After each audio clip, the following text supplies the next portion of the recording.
Pronto, pessoal. Anteriormente, né, nós estávamos numa discussão, como a disciplina gira em torno aí de três conteúdos básicos, né, que é esporte, lazer e meio ambiente, e meio ambiente junto com a sociedade. Nós estávamos numa pequena discussão sobre o processo de esportivização, ou, no caso, o surgimento do esporte. No tocante da palavra, seria na parte histórica do esporte em si, da palavra, né? Então, já vimos que anteriormente o esporte ele passou por todo um processo de evolução, né? E aqui nós entramos agora em mais um processo que seria o processo de civilização, tá? Como eu disse para vocês, sempre nossas discussões são baseadas por alguns autores, tá? Elias, Apuri, Steig, então, ou seja, quando tiver essas formas aqui, para quem está pagando aí metodologia do trabalho científico, o Elias está apudando o Steig, ou seja, está utilizando a citação do Steig, tá? Que se refere à necessidade de uma crescente regularidade de conduta e de sensibilidade da sociedade em geral, expressas também nos passatempos populares, tornando-os menos violentos e regulados por regras que controlam a violência e que possuem o caráter de impulso civilizador. Vocês viram que a gente está estudando todo esse percalço histórico. E ao longo da evolução do esporte foram surgindo as primeiras regras, né? Para que essas regras, Kleber? Para que haja toda uma diminuição e um controle no processo de violência.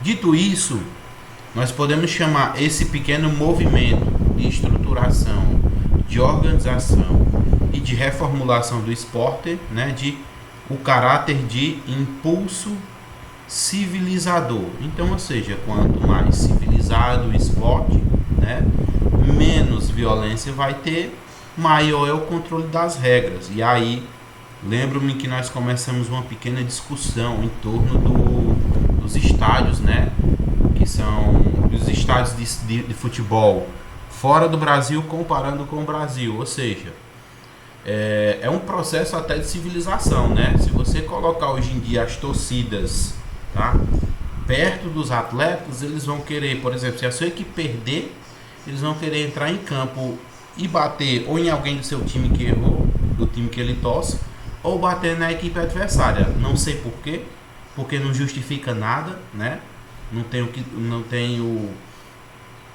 Isso não vai ajudar o time dele a vencer, ao contrário, né? Isso aí pode prejudicar e o time sofrer aí sanções, no caso, impedir que as suas torcidas possam entrar nos estádios.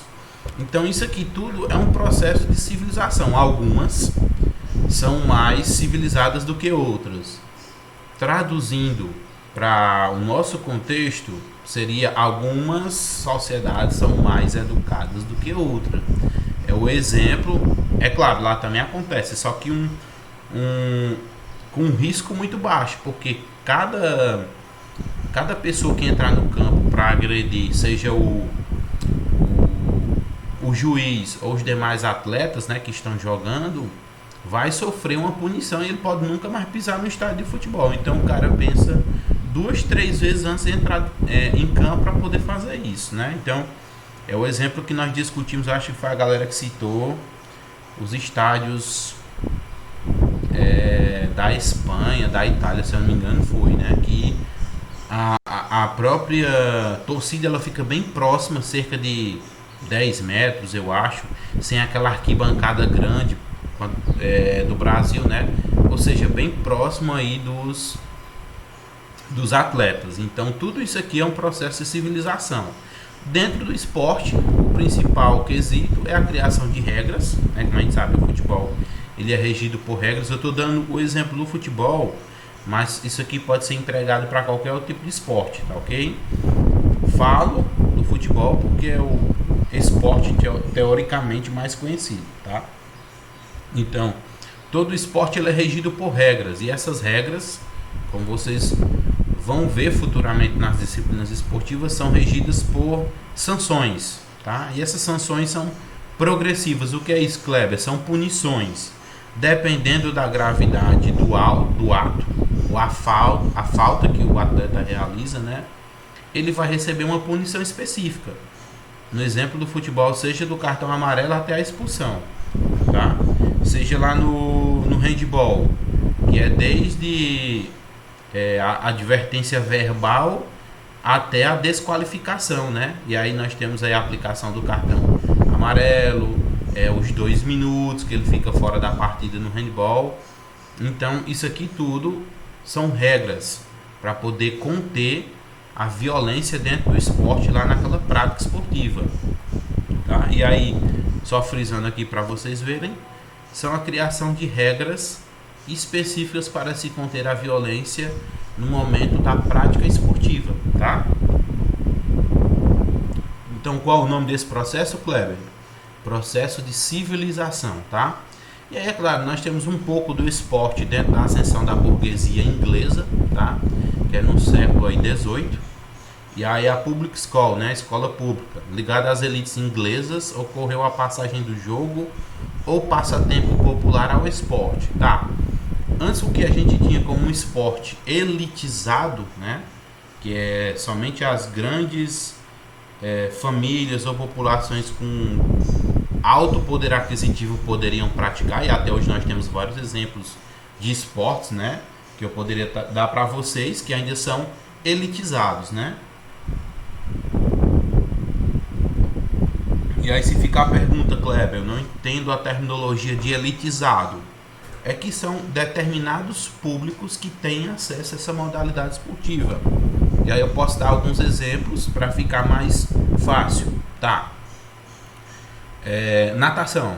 Natação, queira ou não, é um esporte elitizado, porque são poucas escolas que têm a piscina. Quando tem, são particulares, e quando são particulares que possuem esse equipamento, a mensalidade é alta, tá? Vamos lá para um exemplo aqui mais esticando bem a baladeira. O tênis, né? É aquele que é praticado naquelas quadras de saibro, de terra, tá? É um esporte elitizado, não são todas as pessoas que a praticam. A ginástica, tá? A ginástica em si, nós podemos dar vivências na escola, mas a ginástica como prática esportiva direcionada aí ao rendimento mesmo, você pode se entender que é uma prática altamente elitizada, tá? Nós tínhamos aí vários exemplos aí desde a última Olimpíada, né? Não me recordo agora o nome, depois eu trago à tona para vocês, que é um atleta da ginástica que tirou medalha de ouro nas argolas, tá? Se alguém lembrar aí, pode também citar o nome dele. E aí, após ele ganhar essa medalha de ouro, ele botou a boca dele no trombone. Foi dizer que estava pensando em se naturalizar, né, em outra nacionalidade, competir por outro país, porque aqui ele não tinha estrutura. E essa matéria foi até para o Globo Esporte. Quando ele, após essa matéria rodar, no outro dia já surgiu o contrato de R$250 mil e um aparato técnico de ponta lá para ele no ginásio. Tá? Então, ou seja, alguns esportes ainda são elitizados, tá? E a primeira forma de institucionalização da atividade esportiva, tá? Então, até então só era praticada por poucas pessoas, tá? Uma elite inglesa. A partir dessa elite, o esporte passou a ser praticado, como a gente pode ver, em forma de jogo, de brincadeira, tá? Mais à frente ainda nós tivemos a primeira forma de institucionalização, ou seja, esportivização. Agora começa com uma prática mais regida por regras, tá bom? E aí, é claro, surgiram a criação das primeiras regras, tá? Que são os instrumentos de controle para os adolescentes dentro da prática esportiva, tá? Eu posso aplicar as regras em todas as faixas de idade, tá? Desde criancinha até adulto. Nós só temos que estar medindo isso, e aí, é claro, são discussões que a gente vai ter bem mais a fundo na disciplina de educação física escolar, quando a gente estiver trabalhando com conteúdo esporte, tá? E aí temos os valores empregados, né? Que é a questão do fair play, maneira de jogar daqueles que não se deixam dominar pelo jogo, tá? E conseguem manter o autocontrole, marca de moral aristocrática elaborada por aristocratas, tá? Então, fair play, o respeito pelo adversário, né?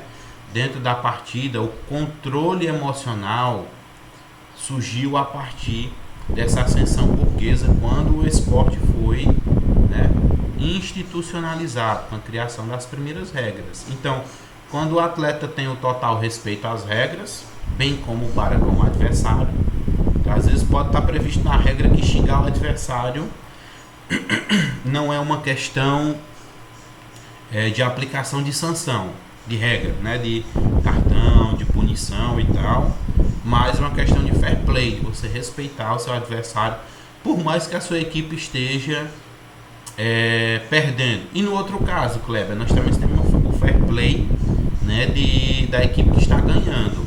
Por quê? Quando acontece isso, às vezes, por exemplo, um atleta marca um gol, ele tenta xingar ou a torcida adversária ou de alguma forma tirar a onda dos atletas da equipe adversária. Então, ou seja, o fair play pode estar sendo aplicado tanto para a equipe que está ganhando, tá, como para a equipe que está perdendo, ok? Até agora nenhuma pergunta, né? Pronto, justamente, Henrique. Arthur Zanetti, viu? Foi esse atleta aí mesmo, viu? Minha voz tá baixa, pessoal? Não Se tá. desligar o ventilador, dá pra me ouvir. Determinado momento tá. Pronto, pois eu vou diminuir aqui a potência do ventilador.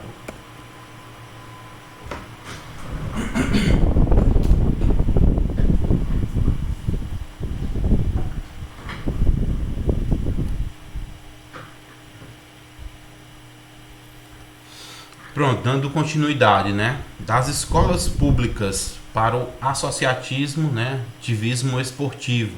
Então, ou seja, nós tínhamos uma saída das escolas públicas e agora a gente vai para as associações esportivas. Steiger, em 2005, ele afirma ter ocorrido duas formas de institucionalização da prática esportiva. E aí agora a gente vai conhecer um pouco quais foram essas duas formas de institucionalização da prática esportiva, né? Nós temos aí a transformação dos passatempos populares em esporte. E aqui, se a gente fosse falar sobre esse assunto, nós poderíamos passar horas e horas só discutindo. Por quê? Hoje ainda está um pouco mais difícil de ver, né? Por conta da violência, do alto índice de criminalidade, de drogas e tal, bem como também na pandemia, né? Mas antigamente a gente via bastante crianças jogando bola no meio da rua, fazia a trave lá, a trave com duas chinelas, dar uma passada de 3 ou 4 passos para poder fazer o gol deles, tá? E aí é claro, quando eu digo que há a saída dessas duas formas de institucionalização da prática esportiva, nós temos aqui a transformação do passatempo popular em esporte. E aí é claro, crianças brincam quando não estão numa escolinha, quando não estão também na sua escola. E a maioria das vezes você encontra essas crianças brincando ou jogando bola, até então encontrava-se, né, como eu falei anteriormente, nas ruas jogando bola, adaptando tudo que é forma. Se não tinha bola, ele fazia a bola com um saco ou bola de meia, tá? E as traves eram adaptadas por chinelos. Então, ou seja, o esporte ele passa a ser mais popular, mais acessível para a população. E, é claro, muito mais empregado nos seus passatempos. Não sei se a cidade de vocês tem, mas na maioria das vezes, quando a cidade tem aqueles estádios que é de campo society, né? O cara é um investimento, o cara monta o campo society e fica cobrando do pessoal por horário. E as pessoas vão lá em formato de passatempo, né? Desculpa que ficou colada essa palavra, depois eu te retiro quando for postar o slide. Mas ali ficou como um passatempo popular dos indivíduos, né? Eles saem de casa para poder jogar um pouco de bola, mesmo que seja pagando, mas se torna um passatempo esportivo, ok? E é claro, protagonismo dos ex-alunos, os old boys, né? Egressos dessas mesmas escolas com a fundação de clubes e ligas. E aí, é claro, eu trago à tona aí as escolinhas, né? O Cada clube hoje em dia, na maioria das vezes, ele tem suas escolinhas, a base que se chama. E aí da base, se o aluno tiver um bom desempenho, que esses ex-alunos que tinham uma afinidade com o esporte, conseguem subir para a liga profissional, ou seja, receber dinheiro por jogar bola, tá? Tá. O esporte como estratégia de ascensão social da classe média inglesa, tá? Até hoje a gente pode ver isso aqui no tocante à parte social. Foi o que eu falei anteriormente, eu utilizei como base também da nossa primeira aula de esporte lazer, que era aqueles programas sociais que vinham para as cidades, né?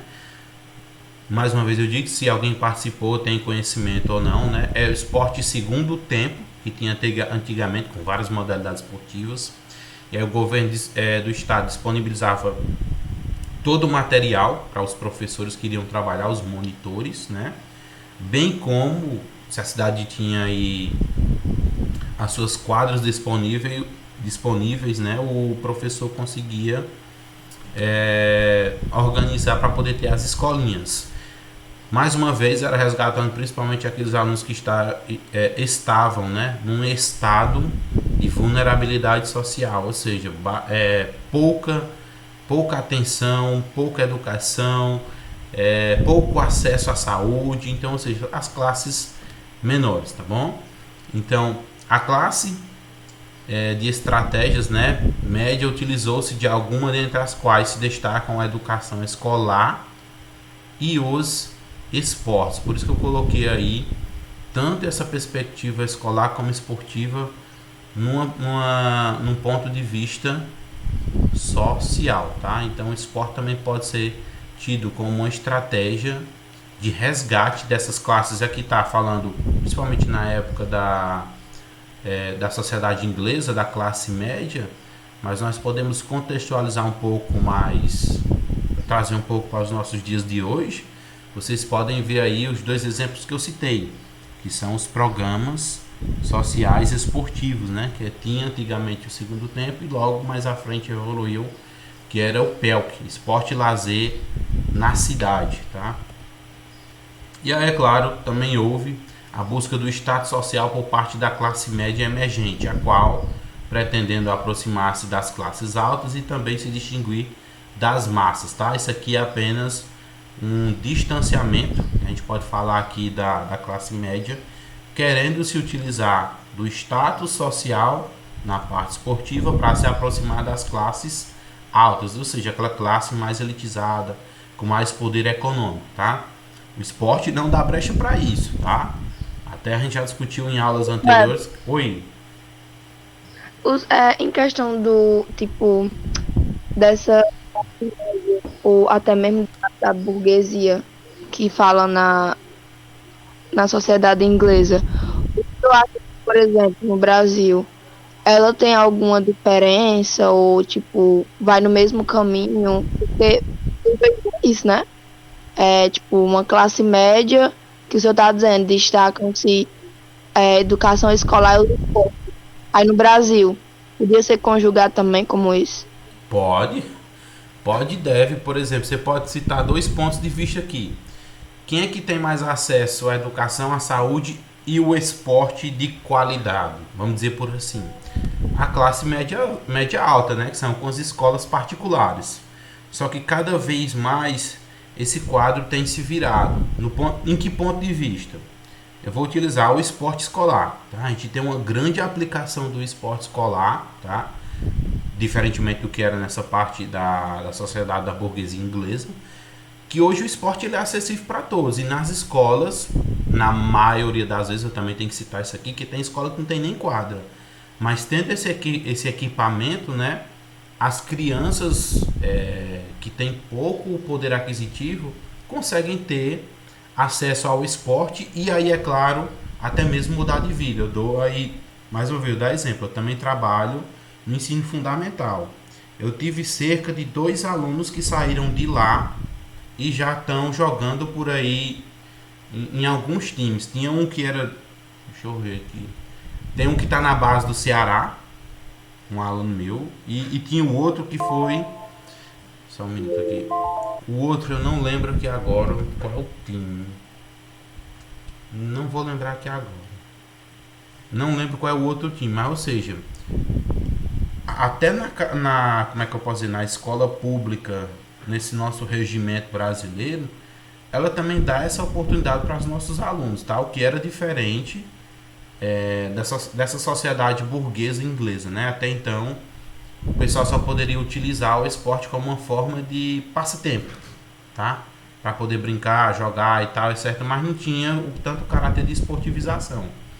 Classes mais elitizadas, elas vão ter mais chance porque tem mais contato. Às vezes o aluno está lá na escola pública e ele tem grande predisposição ao futsal. É claro, do futsal é uma porta de abertura aí para o futebol, porque nas escolas, poucas escolas trabalham futebol na parte prática, né? E aí, é claro, a maioria das vezes tem contato com técnicos, com clubes, facilita essa intermediação, tá bom? Deu para esclarecer sua dúvida? Esclareceu sim. E tipo, na foto que o senhor comentou, é, no Brasil a gente sabe que o esporte ele é bastante investido, muito para a saúde, porque o Brasil ele é muito rico e tem tudo para ser rico. Só que o que é que o governo faz? Aí a gente já sabe, né? Aí nós poderíamos colocar. Deixa eu só habilitar mais uma gravação para não ficar muito longo.